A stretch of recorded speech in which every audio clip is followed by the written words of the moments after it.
Mfowethu. Yebo bhuti. Njengoba ngikucelile ukuthi ukufike la kumina namhlanje. Okay. Njengomkhongo wami phela omkhulu. Umakoti phela useyithwele mfowethu. Habe. Hey mfowethu uyashesha. Shayile inkuzimala. Hey uyashesha mfowethu. Manje ngokubona ukuthi nje umakoti eseyithwele mfowethu. Sengizomthatha ngiye naye ekhaya.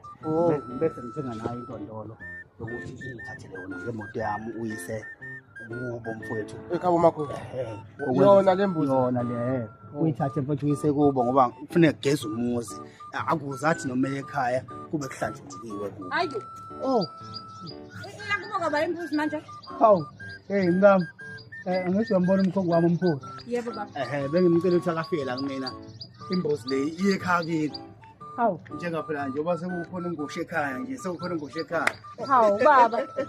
Ngoba mina ngikwazi njalo lokho baba. Hayi, kusikazi akuzona zonke izinto efawuza.